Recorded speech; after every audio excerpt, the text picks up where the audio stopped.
something explosive just shook the halls of British power. A move so reckless, so stunning, it's left insiders in total disbelief, sending shockwaves from Westminster all the way to Washington. On Friday, Rachel Reeves, Labour's Chancellor, made a decision that could change Britain's future in ways nobody expected. Stick around as we dive deep into what really happened. And if you haven't yet, don't forget to hit that like button and subscribe for more. Something monumental is brewing inside Britain's corridors of power, and the warning signs couldn't be more obvious. Rachel Reeves has just unleashed a political bombshell that should have every Brit on high alert. She's poised to turn her back on America, our strongest, most crucial ally, and instead offer up Britain's future to Brussels, without even a second thought. This isn't just a misstep, this is the kind of historic blunder that generations won't easily forgive. On Friday, Reeves sat down with Scott Bessent, her Washington counterpart, as all eyes were glued to the tense talks with the incoming Trump administration. Britain stands at a critical crossroads, desperately needing a robust trade deal with the United States, the world's largest and most dynamic economy. Yet, when the BBC pressed her, Reeves made it unmistakably clear, she believes our trading relationship with the European Union is even more important than with the US. Just take a moment to let that sink in. At a time when Britain is grappling with sluggish growth, battered by global volatility, and staring at historic opportunities to realign towards markets eager to engage, Reeves is doubling down on the same tired Brussels-first approach that's dragged Britain backwards for decades. The EU, riddled with bureaucracy, choked by regulations, and mired in economic stagnation, is somehow Labour's big vision for change. You couldn't write a bigger political farce if you tried. But it doesn't stop there. At the Chinese embassy in Washington of all places, Reeves warned that China's rise is one of the West's greatest challenges. Yet, almost in the same breath, she praised Beijing's contributions: cheaper goods, innovation, more trade. This is Labour's classic play: voice concern about foreign threats publicly, while quietly opening the door wider to dependency on regimes that don't share our values. Where's the backbone? Where's the ambition for a Britain that's truly independent and self-reliant? Make no mistake, the United States isn't just our biggest trading partner. It's a global powerhouse, leading in tech, energy, finance, and innovation. While the EU squabbles, stagnates, and drowns under its own dead weight, America is charging ahead. And the numbers prove it. US-UK trade soared past £250 billion last year and continues to grow, even as Britain's share of EU exports shrinks month after month.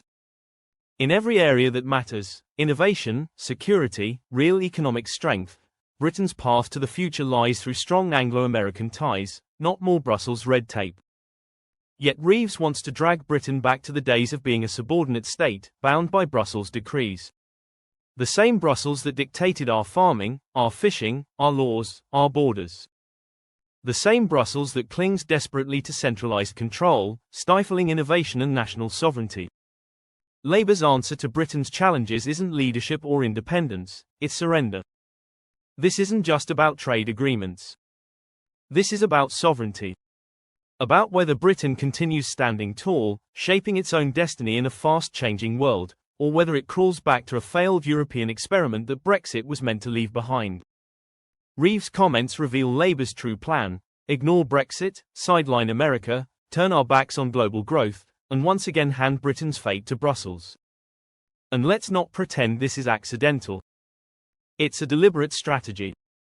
Labour likes to posture as pragmatic, as sensible realists. But that's all smoke and mirrors.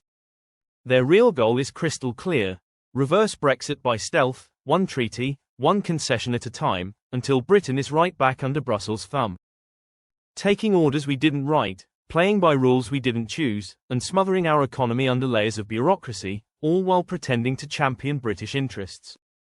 Let's call this what it is: a betrayal.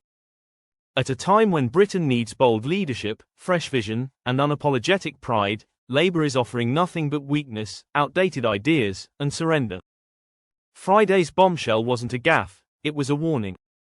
A warning to every Brit who dreams of a stronger, freer, more prosperous country. Because if Labour has their way, Britain's future won't be written in Westminster. It will be dictated from Brussels, and history will remember this moment as the day Rachel Reeves and Labour exposed their true agenda for all to see. Meanwhile, the political drama continues elsewhere. Robert Jenrick has fired a shot across the bow at Nigel Farage, declaring that he wants to send the Reform UK leader back into retirement. The Shadow Justice Secretary, who once spoke of uniting the right, now firmly rules out any deal between the Conservatives and Reform UK. He's throwing his full support behind party leader Kemi Badenoch, praising her for doing a bloody good job under some of the toughest political conditions in modern memory. Jenrick made it clear during an appearance on Good Morning Britain. No pacts, no coalitions. Just a mission to reclaim the voters they lost to Reform UK, and a promise to rebuild trust after the Conservative Party's historic defeat. Acknowledging the anger and frustration among former Conservative voters, Jenrick said the party is under new leadership, and it's time to move forward. His comments follow calls from some Tories, like Conservative Mayor Ben Houchen, who urged for some kind of deal with Reform UK before the next election. Houchen suggested a merger or a trust pact might be necessary to ensure a sensible, centre-right government for Britain. However, Nigel Farage remains dismissive, stating earlier this year that the right isn't divided at all, and bluntly asserting that the Conservative Party isn't even a right-wing party anymore. Farage didn't hold back, blaming the Conservatives for 14 years of national decline and criticising their councils for crushing local communities with record-high taxes and crumbling services. As the divide on the right deepens, the future remains uncertain. Some Conservatives dream of unity, but leaders like Jenrick and Badenoch are digging in, determined to carve their own path without Farage or his party. So, what do you think about everything we covered today? Let's talk about it down in the comments. If you enjoyed the video, hit that like button, and don't forget to subscribe for more British political content. Thanks for watching. Take care. Goodbye.